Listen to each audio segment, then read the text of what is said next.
अपने इतिहास की वन-लाइनर श्रृंखला में हम पढ़ रहे थे मौर्य वंश और हम चंद्रगुप्त मौर्य के पहले इसके बाद चंद्रगुप्त मौर्य के बाद उसका पुत्र आता है बिंदुसार, जिसे अमित्रघात के नाम से जाना जाता है। और इसका शासनकाल क्या रहता है? 398 ईसा पूर्व से लेकर 273 ईसा पूर्व तक रहता है। चंद्रगुप्त मौर्य के पश्चात मौर्य साम्राज्य का शासक कौन हुआ? तो बिंदुसार, जिसे अमित्रघात भी कहा जाता है। यूनानी लेखकों ने बिंदुसार को किस अन्य नाम से संबोधित किया है? तो अमित्रोकेमिडीज, या अमित्रघात या शत्रुओं को नाश करने वाला। अमित्रोकेडीज, अमित्रघात अर्थात शत्रुओं को नष्ट करने वाला। जैन ग्रंथों में बिंदुसार को क्या कहा गया है? सिंहासन या सिंहसेन कहा गया है। आगे देखते हैं, वायु पुराण में बिंदुसार के लिए किस नाम का प्रयोग किया गया है? भद्रसार का प्रयोग किया गया है। चीनी ग्रंथ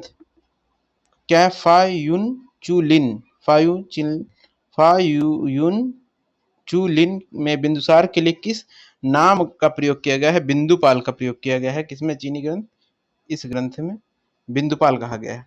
मौर्य शासक बिंदुसार के साथ तक्षशिला में हुए विद्रोह को दबाने के लिए बिंदुसार ने तक्षशिला में किसको भेजा? तो किसको भेजा? अशोक को भेजा, अपने पुत्र अशोक को। सीरिया के राजा एंटियोकस ने किसे राजदूत के रूप में बिंदुसार के दरबार में भेजा था? तो डाइमेकस को भेजा था। मिस्र के राजा टॉलमी द्वितीय फिलाडेल्फस, ये 285 से 247 ईसा पूर्व ने किसे अपना राजदूत बनाकर बिंदुसार के दरबार में भेजा था? तो डायोनीसियस को भेजा था। आगे बिंदुसार ने सीरिया नरेश एंटियोकस से किन वस्तुओं की मांग की थी? तो मीठी मदिरा, सूखे अंजीर और दार्शनिक। मौर्य शासक बिंदुसार का प्रधानमंत्री कौन था? खल्लटक था। बौद्ध साक्ष्यों के अनुसार बिंदुसार के समय अवंती उज्जैनी का उपराजा या राज्यपाल कौन था? तो कौन था? ये था आपका अशोक था, अशोक। बिंदुसार किस मत के अनुयायी थे? तो अजीवक मत के अनुयायी थे। अशोक प्रियदर्शी मोस्ट इंपॉर्टेंट है, मौर्य साम्राज्य का ये शासक। ये 273 ईसा पूर्व से लेकर 236 ईसा पूर्व तक इसका शासन रहता है। देखिए, अशोक मगध सिंहासन के कब आसीन होता है मगध सिंहासन पर? तो 273 ईसा पूर्व में। अशोक के सम्राट बनने के पश्चात कितने वर्षों बाद राज्याभिषेक हुआ? तो 4 वर्ष बाद। ये कब होता है? 269 ईसा पूर्व में। अशोक के अभिलेखों में अशोक को क्या कहा गया है? देवनामप्रिय या देवनाप्रिय दासी। देवनामप्रिय अशोक से क्या तात्पर्य है? देवताओं का प्रिय या देखने में सुंदर। पुराणों में अशोक के लिए किस शब्द का प्रयोग किया गया है? तो किस शब्द का प्रयोग किया गया है? अशोक वर्धन कहा गया पुराणों में। अशोक के प्रारंभिक जीवन की जानकारी का मुख्य स्रोत कौन से ग्रंथ है? तो बौद्ध ग्रंथ है। अशोक के पिता का क्या नाम था? बिंदुसार। अशोक की माता का क्या नाम था? सुभद्रांगी। अशोक का जन्म कब हुआ था? तो 304 ईसा पूर्व पाटलिपुत्र में। अशोक को किस अन्य नाम से जाना जाता है? तो चंडाशोक, निर्दयी अशोक। क्यों कहा जाता है? क्योंकि इसने बहुत ज्यादा नरसंहार किया था। अशोक के पुत्र महेंद्र तथा पुत्री संघमित्रा की माता का क्या नाम था? तो महादेवी नाम था। अशोक के पुत्र कुणाल की माता का क्या नाम था? पद्मावती।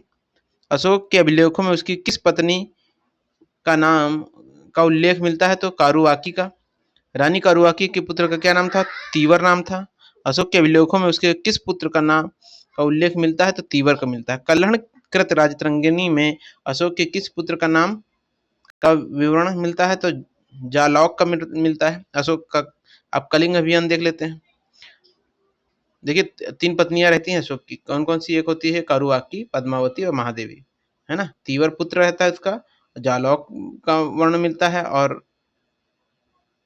ये महेंद्र का मिलता है और कुणाल का मिलता है ना। आगे देखिए, अशोक का कलिंग अभियान बहुत ही अशोक का फेमस है, क्योंकि इसमें इसने भयंकर नरसंहार किया था और इसी के बाद वो बौद्ध धर्म की दीक्षा ले लेता है। क्या है? अशोक अपने राज्याभिषेक के कितने वर्षों बाद कलिंग से युद्ध किया था? तो 8वें वर्ष, ये 261 ईसा पूर्व में। कौटिल्य के विवरण से कलिंग के किस विषय में क्या सूचना मिलती थी? तो कलिंग सूती वस्त्रों और हाथियों के लिए प्रसिद्ध था। सम्राट अशोक ने अपने शासन काल में एकमात्र युद्ध लड़ा। वह कौन सा युद्ध था? तो कलिंग का युद्ध था। कलिंग युद्ध के विवरण अशोक के किस अभिलेख में मिलता है? 13वें अभिलेख में मिलता है, 13वें शिलालेख में। कलिंग विजयोपरांत मगध साम्राज्य का प्रांत बन गया, यहाँ बना लिया गया था और तत्पश्चात उसके दो अधीनस्थ प्रशासनिक केंद्र कहाँ पर स्थापित किए गए थे? उत्तरी केंद्र ये राजधानी तोसली थी और दक्षिणी केंद्र राजधानी जौगढ़ थी। कलिंग युद्ध के पश्चात अशोक ने भेरी घोष की नीति त्याग कर किस नीति का अनुसरण किया था? दम्भ घोष की नीति का अनुसरण किया था। राज्य का विस्तार देख लेते हैं क्या है। अशोक के साम्राज्य की सीमा का निर्धारण किससे किया जाता है? तो अशोक के अभिलेखों से किया जाता है।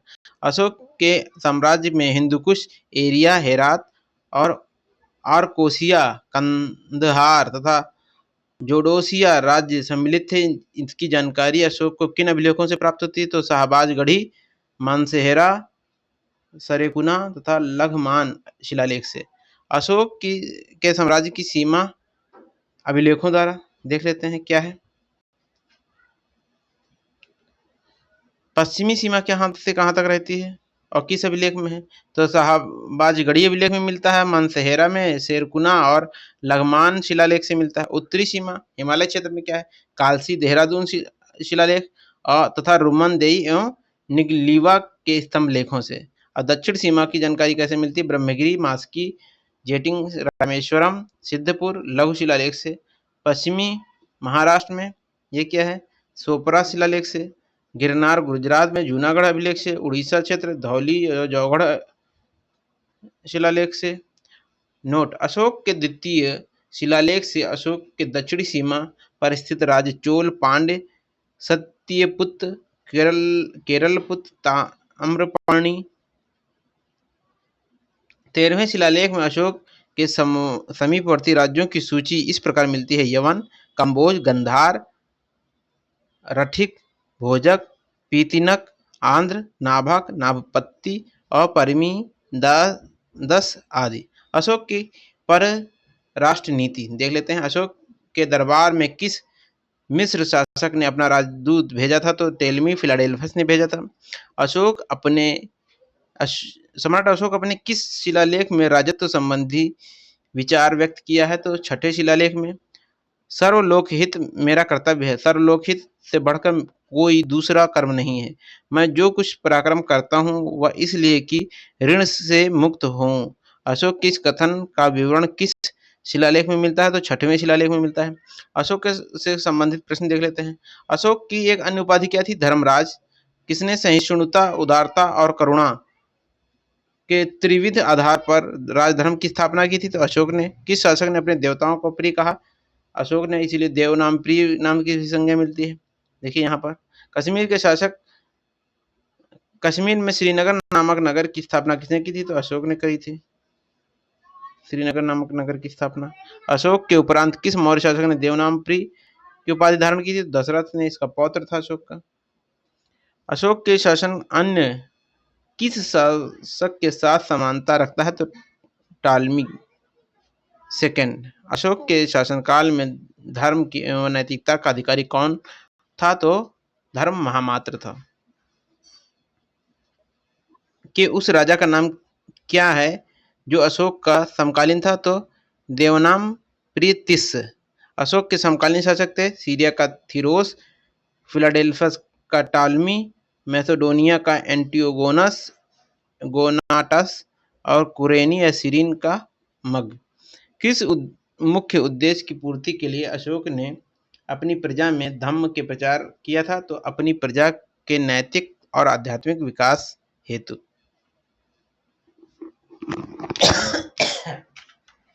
सिंघली बौद्ध ग्रंथ दीपवंश महावंश के अनुसार अशोक शासन के कितने वर्ष बाद बौद्ध धर्म की दीक्षा ली थी? 4 वर्ष बाद।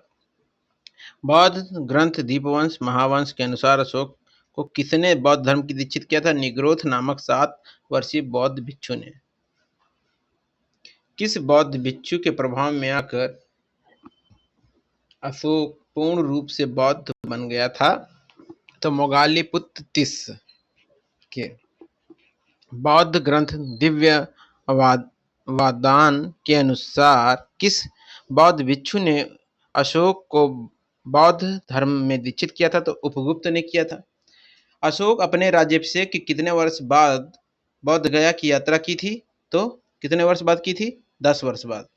बौद्ध धर्म ग्रहण कर लेने के पश्चात अशोक के जीवन में क्या परिवर्तन हुए? अहिंसा तथा सदाचार का पालन करना, मांस भक्षण त्याग दिया उसने, राजकीय भोजनालय में मारे जाने वाले पशुओं की संख्या कम कर दी गई, धर्म यात्राओं को प्रारंभ कराया।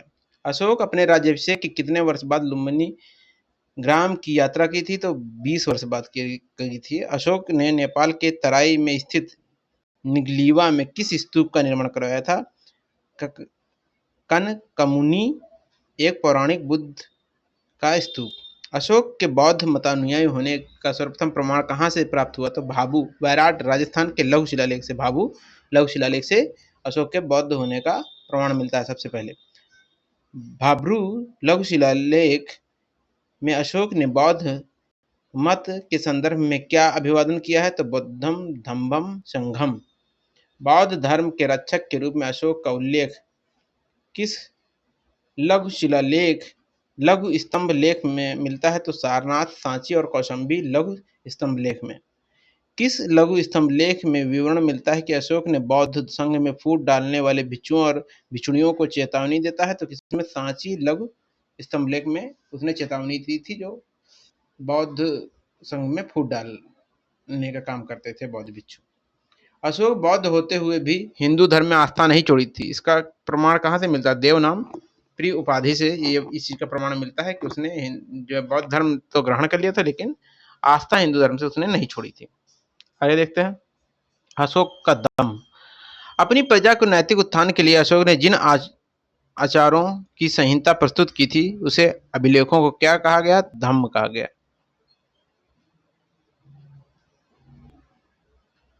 में प्रसिद्धि का महत्वपूर्ण कारण क्या था? अशोक की धम्म नीति। अशोक की धम्म नीति की विशद परिभाषा किस बौद्ध ग्रंथ में दी गई है? तो रोहालुवाद सुत्त अथवा सिगालोवाद सुत्त में या दीघ निकाय में। क्या बताया? धम्म नीति की विशद परिभाषा दी गई है अशोक की।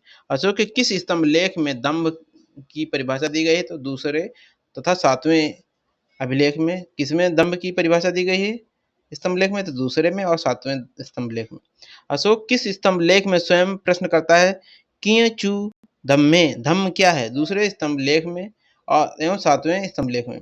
अशोक के किस शिलालेख में धम्म मंगल की जानकारी प्राप्त होती है? तो 9वें शिलालेख में। अशोक के किस शिलालेख में धम्म दान की जानकारी प्राप्त होती है? तो 9वें में। धम्म मंगल की 9वें में और धम्म दान की 11वें शिलालेख में। अशोक के शिलालेख में धम्म विजय की चर्चा इसमें की गई 13वें में, धम्म विजय की चर्चा की तो धम्म मंगल 9वें में, धम्म दान 11वें में और धम्म विजय 13वें में। आगे आते हैं अशोक की धम्म यात्रा। अधिकांश इतिहासकारों के अनुसार अशोक ने धम्म यात्रा का क्रम बोधगया, कुशीनगर, लुम्बिनी, कपिलवस्तु और सारनाथ श्रावस्ती। दिव्यवादन तथा वी.एस. स्मिथ के अनुसार अशोक की धम्म यात्रा का क्रम क्या है? लुम्बिनी, कपिलवस्तु, बोधगया, सारनाथ, श्रावस्ती तथा कुशीनगर। अशोक ने कितनी रातें धम्म यात्रा में बिताई थी? तो 256 रातें उसने धम्म यात्रा में बिताई थी। देखिए कितना मतलब धर्म में आस्था थी उसकी।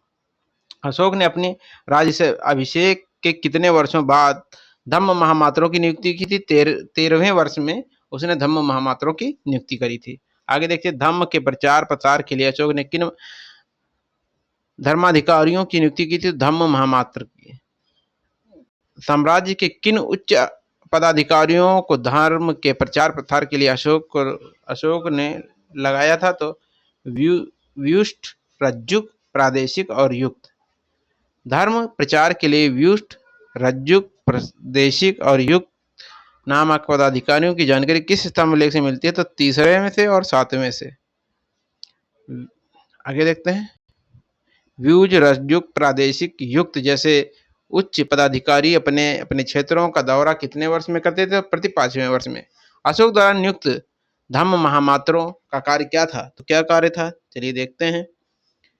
विभिन्न धार्मिक संप्रदायों के बीच द्वेष भाव को समाप्त करना तथा धर्म की एकता पर बल देना। अशोक ने बौद्ध धर्म के प्रचार प्रसार हेतु दूत भेजे थे। इन दूतों का विवरण किस अभिलेख में प्राप्त हुआ? तो दूसरे तथा 13वें शिलालेख में। आगे देखते हैं, अशोक ने दूसरे और 13वें शिलालेख में किन दक्षिण भारत के राज्यों का विवरण मिलता है? तो किसमें मिलता है? दूसरे में और 13वें में। किनका किनका? चोल का, पांड्य का, सतीयपुत्र, केरलपुत्र एवं ताम्रकर्णी या लंका। आगे देखते हैं, वीडियो पसंद आ रहा है तो चैनल को सब्सक्राइब जरूर कर लें और ज़्यादा से ज़्यादा शेयर करें। अशोक 13वें शिलालेख में किस 5वें यवन राज्यों का उल्लेख मिलता है जहां पर उसने धर्म प्रचारक भेजे थे? तो सीरिया में भेजे थे, मिस्र में, मैसेडोनिया में, मग और सरीन में। बौद्ध धर्म के प्रचार हेतु भेजे गए भिक्षु महावंश धर्म प्रचारक और देश। मध्यंतिक ये कश्मीर तथा गंधार में। महारक्षित ये यवन देश। मध्यम हिमालय देश। धर्मरक्षित ये अपरांतक महाधर्मरक्षित महाराष्ट्र में। आगे देखते हैं, महादेव महिषी मंडल मैसूर अथवा मंदता में। रक्षित कहाँ भेजे जाते हैं? बनवासी उत्तर कन्नड़। सोन तथा उत्तर सुवर्णभूमि, महेंद्र तथा संघमित्रा लंका भेजे थे। ये उनके अशोक के पुत्र पुत्री।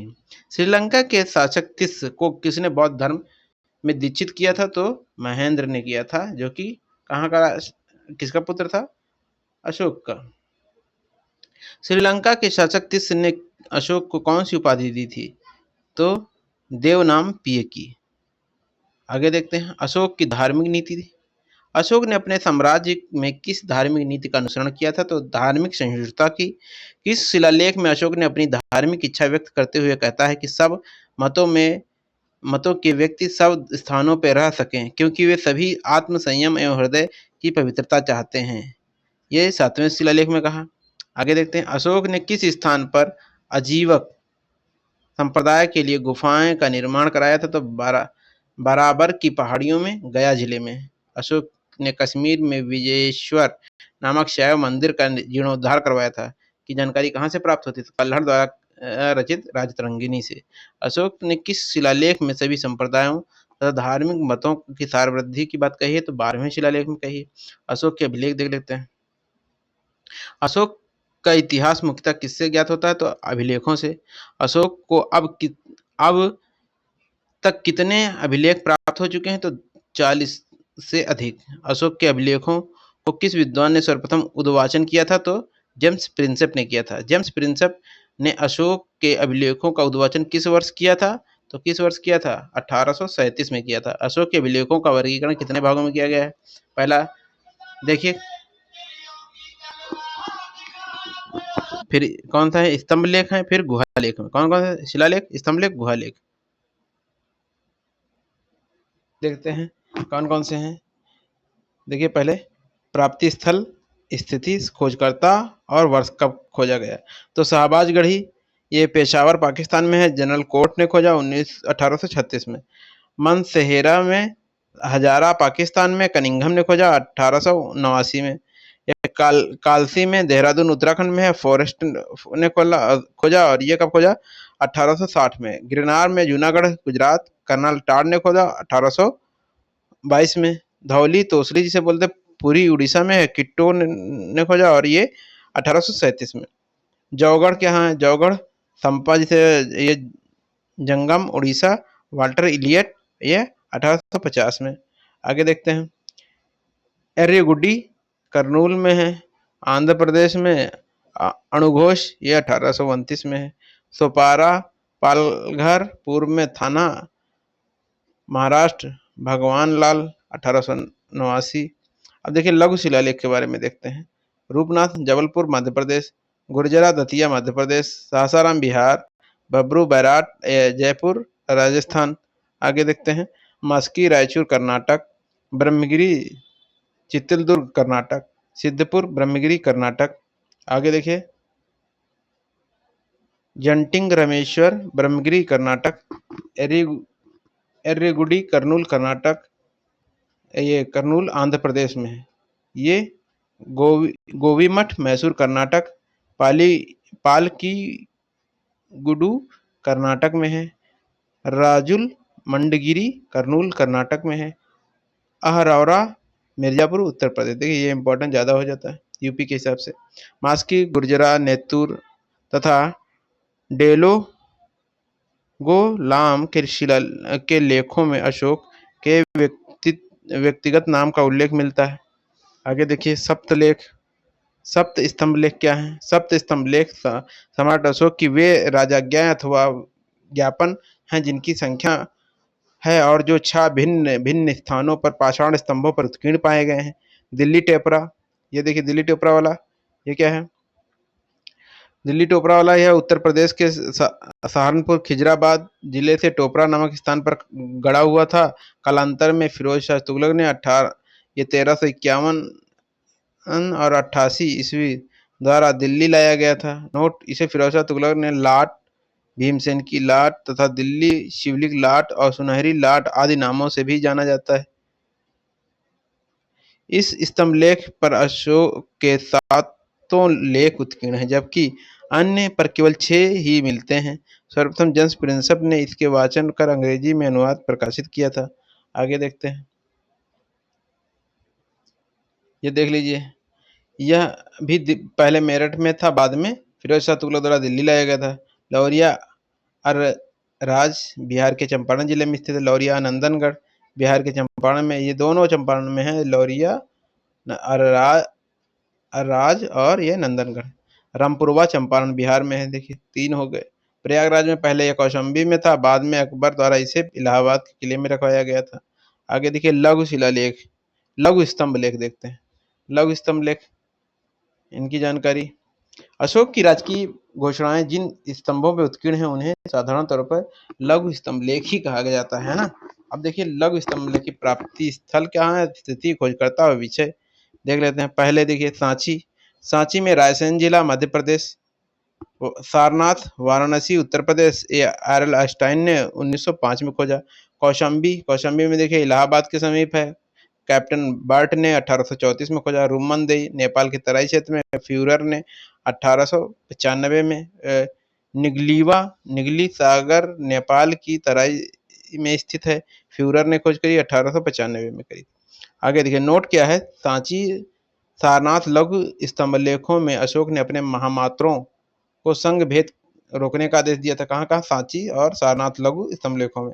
कौशाम्बी तथा प्रयागराज स्तंभ को रानी कारुवाकी ने दान दिया था, जिसके कारण इसे रानी का अभिलेख भी कहा जाता है, कौशाम्बी तथा प्रयागराज स्तंभ को।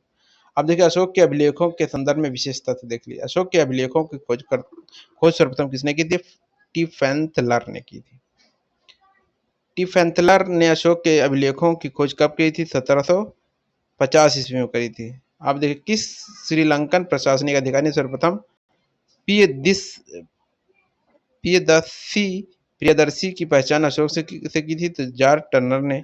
अशोक ने मास्की लघु अभिलेख की खोज सर्वप्रथम किसने की थी? तो बीडल महोदय ने करी थी। अशोक के अभिलेखों में कुल कितनी लिपियों का प्रयोग किया गया? तो 4 लिपियां हैं। कौन कौन सी? ब्राह्मी है, खरोष्टी, अरमाइक है और ग्रीक है। ब्राह्मी, खरोष्टी और ग्रीक। अब ये भी पूछ लेता है कौन सी, कहाँ पे, किस लिपि का प्रयोग किया गया। अशोक के अभिलेखों की भाषा कैसी थी? प्राकृत थी और अर्धमगधी जिसे बोलते हैं।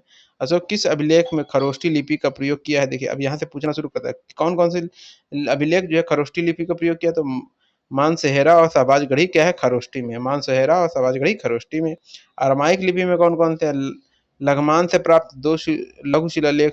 अशोक के किस अभिलेख में अरमाइक लिपि का प्रयोग हुआ? तो लघमान से प्राप्त 2 लघु शिलालेख में।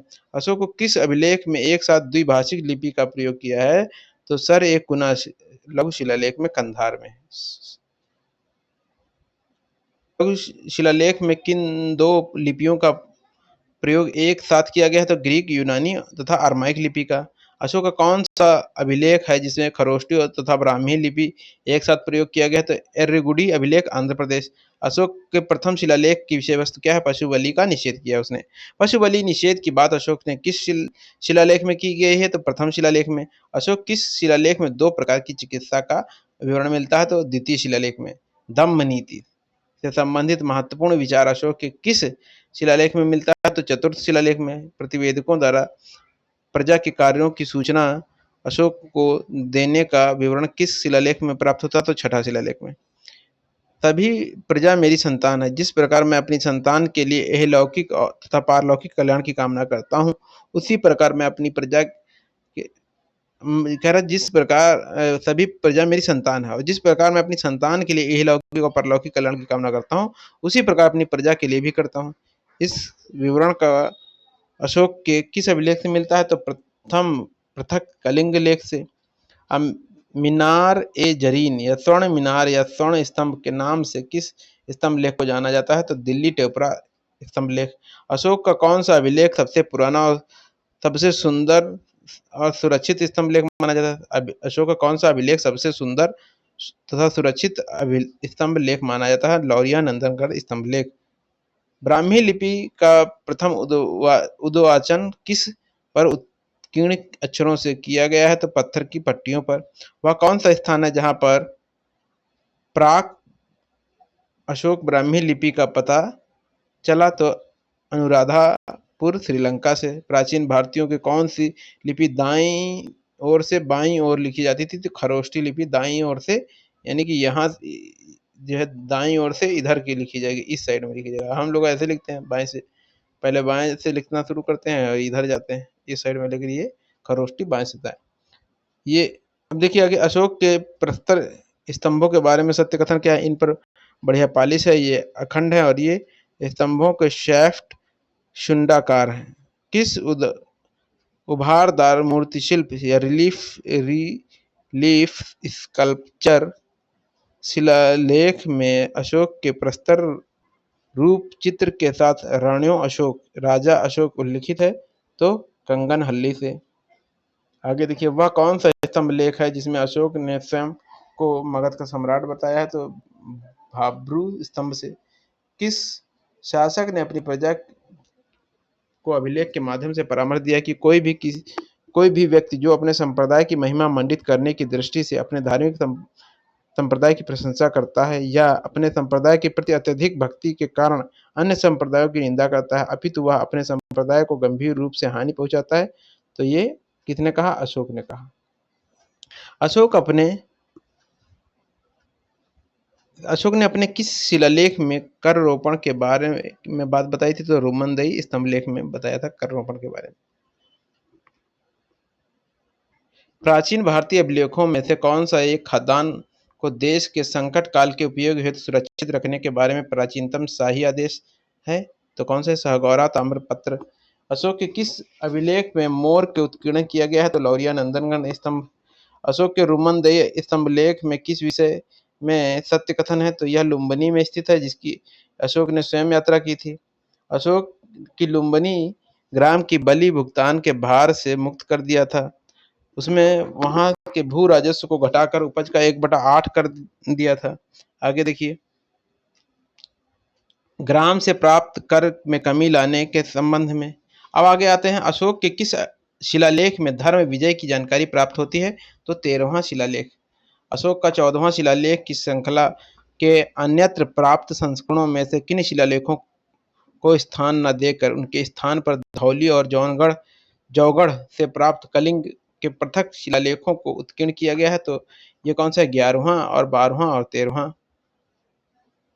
अशोक के 14 शिलालेखों देखिए अशोक के 14 शिलालेखों में श्रृंगाल के अन्यत्र पात्र संस्करणों में से किन शिलालेखों को स्थान न देकर उनके स्थान पर धौली और जौगढ़ से प्राप्त कलिंग के पृथक शिलालेखों को उत्कीर्ण किया गया है? तो 11, 12 और 13। अशोक ने अपने किस अभिलेख में कलिंग युद्ध का उल्लेख किया है? तो शाहबाजगढ़ी शिल्प राजाज्ञा में। आगे देखिए क्या है। वीडियो लाइक, सब्सक्राइब और शेयर जरूर कर दीजिएगा। चलिए देखिए अशोक के किस अभिलेख के कर्तव्य संबंधी उसके पितृवत विचार का उल्लेख मिलता है? तो प्रथम पृथक कलिंग अभिलेख। अशोक के किस शिलालेख से युद्ध और हिंसा के कारण जनित उसके अंतर्मन की व्यथा प्रकट होती है? धौली और जौगढ़। कहाँ से? धौली से और जौगढ़ से। अशोक के किस अभिलेख में धार्मिक सहिष्णुता के सिद्धांत का प्रतिपादन किया गया था? 12वां शिलालेख। अशोक ने अपने शिलालेख में 8वीं जातियों का उल्लेख किया है? तो 13वें शिलालेख में किया है। किस स्थान पे अशोक ने वृषभ शीर्ष वाला स्तंभ प्राप्त हुआ है? तो कहाँ से प्राप्त हुआ है? तो रामपुरवा से प्राप्त हुआ है। बौद्ध धम्म एवं संघ के प्रति अशोक की प्रगाढ़ आस्था का उल्लेख किस अभिलेख में किया गया है? तो भाब्रू लघु शिलालेख में किया गया है। अशोक के सारनाथ सिंह स्तंभ के फलक पर प्रदर्शित पशुओं का क्रम क्या है? अश्व, सिंह, हाथी, वृष। किस अभिलेख में चंद्रगुप्त मौर्य और अशोक दोनों के नामों उल्लेख मिलता है? तो रुद्रदामन का जूनागढ़ अभिलेख। किस स्रोतों से विदित होता है कि कलिंग में अशोक ने घमासान युद्ध किया था? तो अशोक के 13वां शिलालेख में। मौर्य शासक अशोक किन स्तंभ अभिलेखों का शीर्ष सिंह का है? मौर्य शासक अशोक के किन स्तंभ अभिलेखों का शीर्ष सिंह का है? तो ये सारनाथ का है, सांची का है, कोल्हुआ और लौरिया नंदनगढ़ का है। अशोक का कौन सा अभिलेख धम्म का विवरण एवं सारांश प्रस्तुत करता है? तो 11वां। अशोक किस अभिलेख में इसिला नामक नगर का उल्लेख किया गया है? तो सिद्धपुर अभिलेख में किया गया है। जानने वाले राहत कार्यों के संबंध में जानकारी किस अभिलेख से प्राप्त होती है? तो सौगारा ताम्र अभिलेख, गोरखपुर एवं महास्थान अभिलेख, बोगरा जिला बांग्लादेश में। अशोक के जीवों के वध की निषिद्ध की सूची किस स्तंभलेख से मिलती है? तो 5वें स्तंभलेख से। अशोक अपने राज्याभिषेक में कितने वर्षों बाद राजकों को न्यायिक और दंडात्मक अधिकारी सौंपे थे? जो पहले मूलतः राजस्व अधिकारी था। ये 26वें वर्ष चतुर्थ स्तंभलेख में ये विवरण मिलता है। किस अभिलेख में चंद्रगुप्त मौर्य और अशोक के नामों का विवरण प्राप्त होता है? तो महाक्षत्रप रुद्रदामन के जूनागढ़ अभिलेख में। किस अभिलेख में अशोक का भी अभिलेख पाया गया है? किस अभिलेख में अशोक का भी अभिलेख पाया गया है? महाक्षत्रप रुद्रदामन के जूनागढ़ अभिलेख में। अशोक के किस अभिलेख में यह संकेत मिलता है कि उसने मृत्युदंड समाप्त नहीं किया था? तो चतुर्थ स्तंभलेख में। स्तूप देखिए क्या है। सांची के स्तूप का निर्माण किस शासक ने करवाया था? तो अशोक ने। किस स्तूप को सर्वश्रेष्ठ स्तूप माना जाता है? तो सांची। बौद्ध परंपरा के अनुसार अशोक कितने हजार स्तूपों का निर्माण करवाया था? तो 84,000। सोचिए अब कितने हजार? 84,000 स्तूप। किस स्थल पर स्थित स्तूप अवशेषों से अशोक के पाषाण पर उद्गृत प्रतिमा उसके नाम के साथ प्राप्त हुई है? तो कंगनहल्ली से। सारनाथ के धमेख स्तूप का निर्माण किस शासक ने कराया था? तो अशोक ने कराया था। आगे देखते हैं। काकनादबोट महाविहार कहाँ स्थित है? सांची में स्थित है। काकनादबोट महाविहार कहाँ स्थित है? सांची में स्थित है। आगे देखिए, सांची के सबसे बड़े स्तूप जहां पर जिसे स्तूप संख्या 1 अथवा महास्तूप कहा गया है, आंतरिक भाग ईंटों द्वारा निर्मित है। किसके काल में बनाया गया था? अशोक के। सारनाथ स्तंभ लेख का निर्माण किसने किया था? तो अशोक ने। अब गुहा लेख के बारे में जानते हैं। अशोक ने बराबर की पहाड़ियों पर आजीविकों के निवास के लिए कितनी गुफाओं का निर्माण कराया था? तो कौन कौन सी थी देख लीजिए। कर्ण चौपाड़ गुफा, सुदामा गुफा, विश्व झोपड़ी गुफा। बराबर की पहाड़ियों की गुफाओं के संदर्भ में कथन क्या था? बराबर की पहाड़ियां कुल 4 गुफाएं हैं। 3 गुफाओं की दीवार पर अशोक के अभिलेख उत्कीर्ण है। ये अभिलेख इन गुफाओं के आजीविकों को समर्पित होने का उल्लेख करती हैं। आगे देखिए, हम अपने नेक्स्ट वीडियो में जो पढ़ेंगे तो मौर्यकालीन प्रशासन व्यवस्था के बारे में पढ़ेंगे। ये वीडियो हमारा यहीं तक रहता है और चैनल से जुड़ने के लिए चैनल को सब्सक्राइब कर लें ऐसे वीडियो पाने के लिए, और चैनल को ज़्यादा से ज़्यादा शेयर करें। धन्यवाद।